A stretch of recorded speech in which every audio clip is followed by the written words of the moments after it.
profesora, compañeros, buenos días. Bien, hoy nos tocó exponer a nosotros.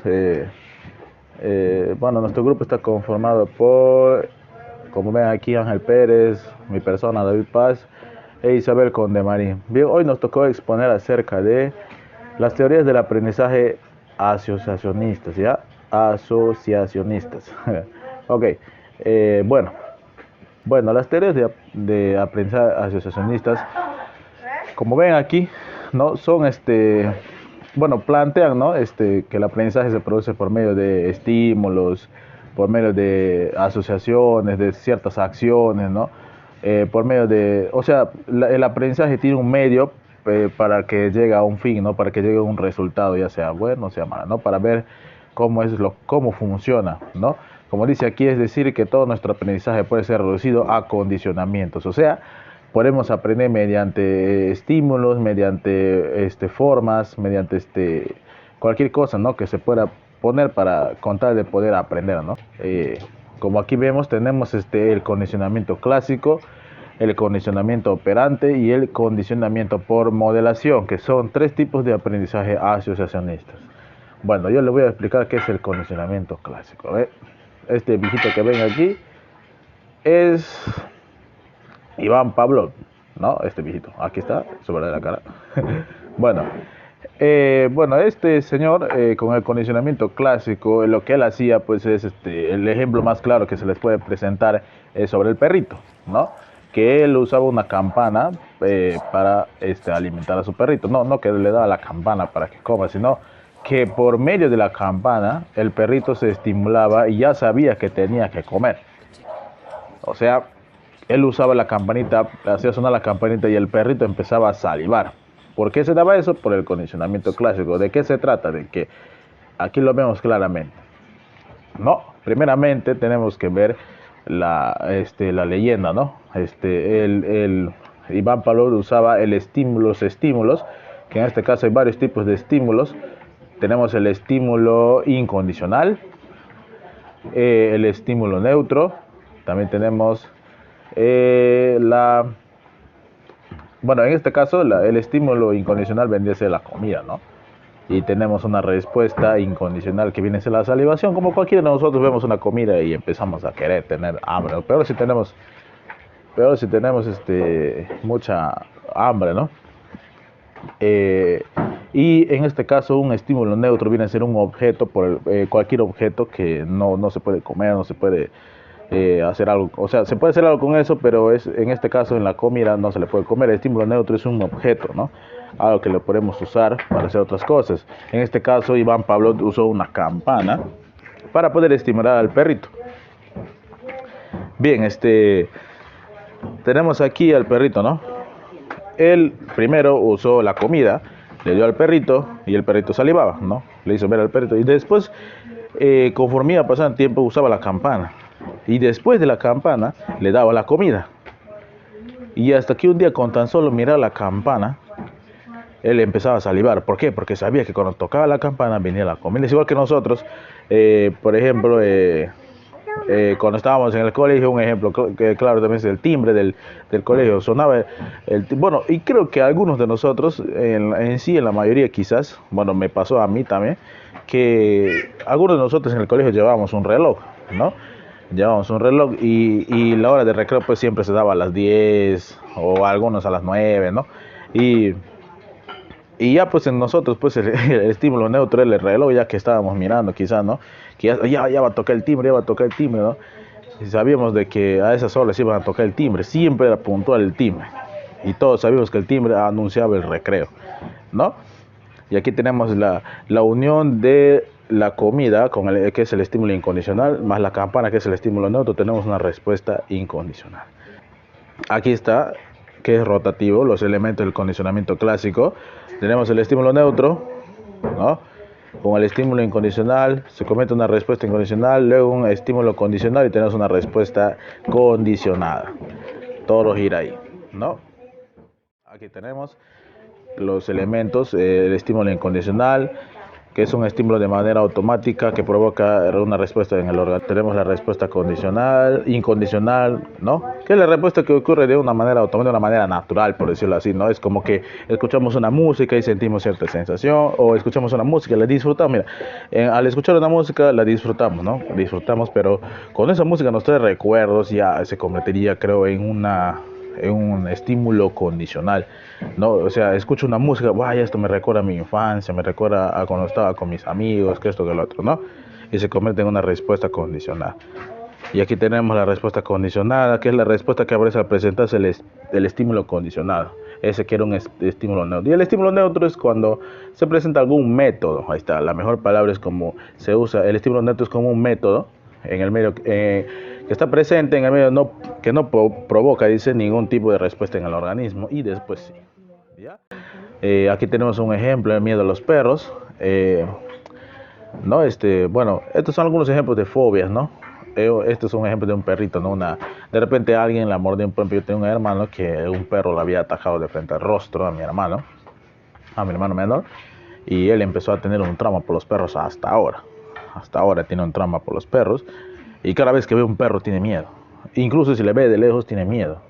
Y el perro a veces quiere jugar con él, un cachorro, y él tiene miedo, ¿no?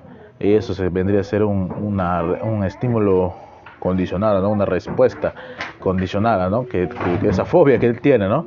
Y incluso cuando él pasa por el lugar donde ha sido atacado hace años, tiene miedo todavía. Tiene miedo de ese mismo perro que sigue ahí todavía, que ya está viejo, ¿no? Cuando pasa por ahí, él cruza la calle y tiene miedo, ¿no? Hasta ahora, o sea, ni siquiera el perro está afuera, no se le ve al perro, y él ya tiene miedo. O sea, el lugar que él ve le hace recordar todo eso, ¿no? O sea, prácticamente el lugar ya se convierte como un estímulo condicionado, ¿no? Tenemos otro ejemplo de la aversión al sabor. Y también había otros ejemplos, ¿no? De que se usaban, creo que habían investigado han hecho un experimento con un bebito. Eso también lo vimos el semestre pasado. Pero ya no está permitido hacer experimentos con seres humanos en la psicología y en cualquier ámbito de cualquier rama de la ciencia, ¿no? Se usó un bebito para crear respuestas condicionadas, para ver cómo reacciona a base de un conejo, le asustaban, le hacían llorar y tenía distintos tipos de respuestas, ¿no? Y, y para concluir con la parte de mi exposición, el condicionamiento clásico es usado hoy en día en los marketeos, ¿no? En el marketing, por ejemplo, los anuncios publicitarios lo tienen ahí puesto, ¿no? Todo el día, todos los días, ahí está. Y la gente mira eso. Y eso, tú pasas y al inicio no te sucede, no te pasa nada. Ah, mira, un anuncio de comida para perros. Ya. Y tú tienes tu perrito. Tú miras, ya también. Pasa. O algunos funcionan de esta manera. No tienen perro y miran ese anuncio, no les interesa. Entonces después un día están mirando otra vez, ven y les siguen mirando ese anuncio por el mismo lugar que pasa. Y un día se anima a tener un perrito.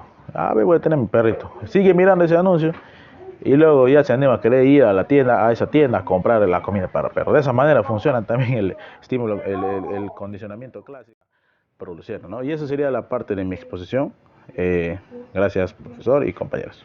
Le paso con mi compañero Ángel, que estará explicando el condicionamiento operante. Hola, muy buenos días. Ahora continuando con la exposición, vamos a ver ahora el condicionamiento operante. Dice que el condicionamiento operante sigue basándose en la teoría asociacionista para indicar que el individuo aprenda al vincular lo que hace con las consecuencias que tienen sus actos. Esto se puede aprender de la respuesta a aplicar ante una determinada situación. Entonces, el condicionamiento operante se podría decir que es un sistema que se basa en la aplicación de refuerzos y castigos frente a determinados comportamientos para hacer más o menos probable su repetición en el futuro. Esto mediante el uso de estos refuerzos y castigos es donde el individuo pueda crear una asociación entre su forma de actuar y las consecuencias que pueden llegar a tener sus actos. Ahora veremos el experimento básico del condicionamiento operante. Como pueden observar, Aquí en la imagen podemos ver a una ratita que está en una cajita. ¿Y de qué trata básicamente este experimento del condicionamiento operante? Del experimento de la ratita. Dice que el experimento consiste en introducir a la caja un animal hambriento, es decir, una rata albina o una paloma, la cual emite una serie de conductas tales como pararse sobre dos patas, husmear, arañar las paredes, morder el comedero, etc. El comportamiento operante que se necesitaba condicionar era la conducta de presionar la palanca. Por ello, cada vez que la ratita lo hacía, presionaba la palanquita, recibía una bolita de comida. Esta bolita de comida recibe el nombre de estímulo reforzador. Muy bien, continuamos con los elementos del condicionamiento operante. Tenemos tres elementos del condicionamiento operante. El primero es el estímulo discriminativo, ED. El segundo es la respuesta conducta operante, que lo representamos por la C y la O, CO. El tercero es el estímulo reforzador, ER. Ahora, lo siguiente que haremos es definir cada uno de estos elementos. El primero, ¿qué es el estímulo discriminativo? El estímulo discriminativo es aquel estímulo que adquiere la propiedad de indicar la ocasión del momento para la emisión de una respuesta o conducta. En el experimento, el sonido del zumbador. El siguiente es la conducta operante. La conducta operante es un operante o conducta cualquiera emitida por el sujeto. En el experimento, la conducta puede ser al momento que la ratita presionaba la palanca. Y el tercero es el estímulo reforzador. Es un evento cualquiera que sigue una respuesta y que afecta el nivel operante de la misma. En el experimento, un estímulo reforzador podría ser la bolita de comida. Ahora veremos las modalidades del condicionamiento operante, que son dos. El primero es el reforzamiento y el segundo, el castigo. Ahora vamos a definir y ver ejemplos de cada uno de ellos. Muy bien, primero tenemos el reforzamiento. ¿Qué es el reforzamiento? El reforzamiento es el procedimiento que consiste en representar o retirar, según sea el caso, un reforzador luego de la emisión de la conducta, siendo el efecto inmediato la modificación de nivel operante de la conducta. Esto es en un aumento de su frecuencia. Dentro del reforzamiento podemos hallar dos modalidades. Tenemos el reforzamiento positivo y el reforzamiento negativo. ¿En qué se basan estos dos o qué son cada uno, en qué se diferencian? Por ejemplo, el reforzamiento positivo ocurre siempre que un comportamiento va seguido por una consecuencia que el individuo percibe como positiva. Ejemplo, si a un alumno se le asigna una calificación positiva por participar en la clase, se incrementa la posibilidad de que el estudiante vuelva a participar como un incentivo. Ahora, reforzamiento negativo. ¿Qué es el reforzamiento negativo? El reforzamiento negativo es un estímulo aversivo cuya retirada aumenta la posibilidad de la ocurrencia de la respuesta. Para eso tenemos un ejemplo. El ejemplo dice que si le bajamos la calificación a un alumno por su mal comportamiento, esto vendría a ser como un castigo, no un refuerzo negativo.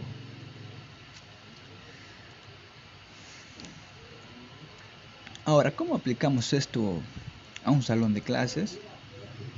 Aquí tenemos dos ejemplos, ¿ya? El primero, en la asignación de educación por el trabajo, se puede dividir las evaluaciones de contenidos por partes. Una parte de la calificación destinada a los ejercicios propuestos en clases y otra parte por el día de evaluación, de tal manera que cada que se ordene a los estudiantes realizar ciertos ejercicios, se está realizando una conducta operante, se le dará una calificación dependiendo de la calidad de su trabajo, que viene a ser un refuerzo.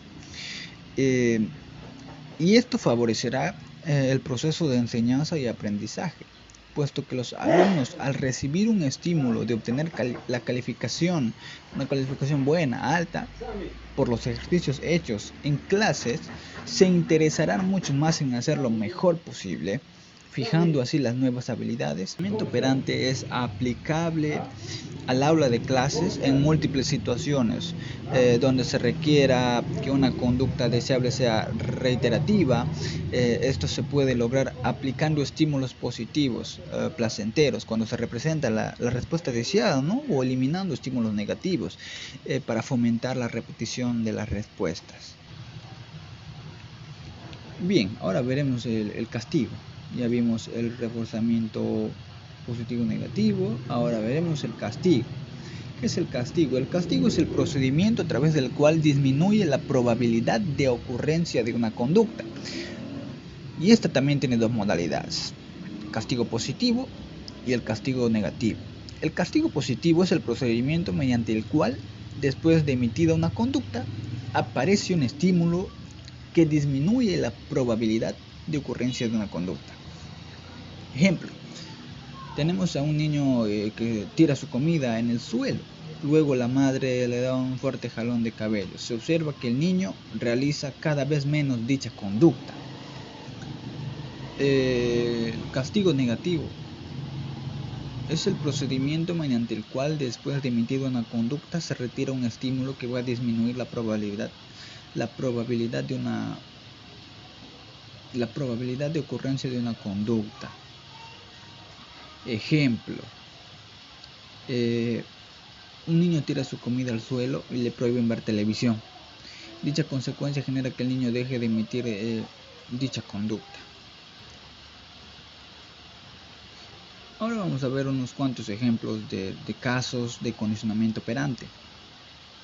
Tenemos el primero, que es los padres recompensan las buenas calificaciones de un niño con dulces o algún otro premio, que viene a ser un reforzamiento positivo. Otro podría ser que una maestra premie a aquellos estudiantes que son tranquilos y educados. En este caso, los estudiantes se dan cuenta de que al comportarse bien, reciben más puntos, que viene a ser también un reforzamiento positivo. Los padres de un niño de 2 años le aplauden y sonríen cada vez que hace sus necesidades en el baño, en lugar de utilizar un pañal. Con el tiempo el niño aprende a ir solo al servicio gracias a este refuerzo positivo, ¿no? Otro podría ser de dar comida a un perro después de que se siente. En este caso sería reforzando el comportamiento de sentarse, sería un reforzamiento positivo. Y así vemos unos 2 ejemplos más. Seguimos. ¿Cuál es la diferencia entre un condicionamiento operante y el condicionamiento clásico? Básicamente, en el condicionamiento operante, una respuesta voluntaria es seguida por un reforzador. De esta manera, la respuesta voluntaria, por ejemplo, sería estudiar para dar un examen, que es más probable que se realice en un futuro. Pero muy al contrario, en el condicionamiento clásico, un estímulo activa automáticamente una respuesta involuntaria, como por ejemplo, la comida que ve un perro hace que produzca saliva. Muy bien, esto es todo con respecto al condicionamiento operante. Ahora le doy pase a mi compañera Isabel para que les explique el siguiente tipo de aprendizaje, que es el aprendizaje por modelación. Muy bien, eso ha sido todo por mi parte. Muchas gracias.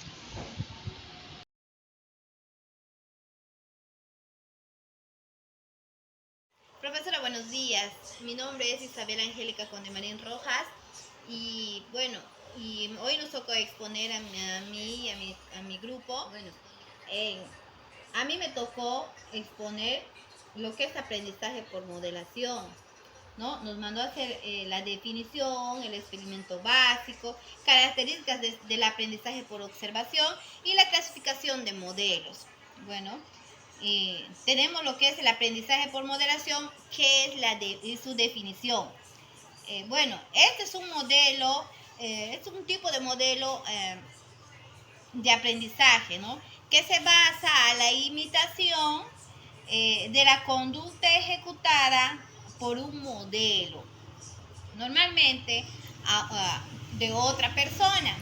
Bueno, esto significa que que viene a lo que todas las personas imitamos a las demás personas, más que todos los niños. Los niños imitan todo lo que hacen todas las personas, ¿no? En el nido, en el jardín, más que en la casa, imita a veces lo que nosotros, los padres o las personas adultas, ellos imitan todo. Como en el colegio, como en el jardín, la Miss canta, los niños cantan, la Miss salta, los niños saltan, la Miss levanta las manos, los niños levantan, o sea, todo es por imitación o por ver de que el niño imita lo que las demás personas hacen. Bueno, luego viene el término de modelación. Tiene un mismo significado de que es imitar, ¿no? Imitar de otras personas. Y también viene por el aprendizaje social, pues que dentro de la sociedad, donde están todos los niños, con todos los alumnos, con todos sus compañeritos, también van imitando. Luego tenemos el aprendizaje por observación, donde los niños, pues, observan y ven lo que hace la persona y imitan, ¿no? Y hace. Luego tenemos el aprendizaje vicario, que es casi parecido o igual al de modelación, ¿no? Tenemos también del aprendizaje, bueno, que cada aprendizaje tiene distintas pues, formas, ¿no? Pero todas, casi se parecen todas iguales, ¿no? Y tenemos luego el experimento básico, donde el banduro sobre una muñeca de bobo, que le dicen, ¿no? Del bobo, ya hace el comportamiento, es como una muñeca que lo deja ahí y hace, y los niños van haciendo todo lo que la muñeca hace, ¿no? Si el profesor le mueve las manos, los niños mueven la mano, levanta eso, él le mueve la cabeza. Luego hay otro donde el otro niño, pues, donde a la muñeca el profesor le agarra, le tira, le golpea, le jalonea, entonces el niño también viene, le jalonea, todo eso le hacen a la muñeca, ¿no? Es como un experimento de que todo lo que hicieron a la muñeca, también los niños lo hacen. Si la muñeca está sentada ahí y no se mueve y no hace nada y no hay ningún movimiento, pues los niños también están sentaditos y no se mueven y se quedan quietitos, ¿no? Eso es un experimento que hace Banduro. Luego tenemos las características del aprendizaje por observación. Tenemos, bueno, el aprendizaje observacional difiere de otra forma de adquisición del conocimiento con el aprendizaje activo, en el sentido que el que no es receptor de la información ni su modelo tienen que ser consistentes de que está produciendo este proceso. Por el contrario, la mayoría de las veces se lleva a cabo mediante mecanismos inconscientes y autónomos. Luego tenemos la clasificación de modelos, donde tenemos modelos conductuales y conductivistas. Tenemos modelos cognitivos, tenemos modelos constructivistas, modelos tecnológicos, modelos interactivos, modelos Sudbury, modelos de proyectivo y modelos situados. Gracias, Miss. Esa es toda mi exposición.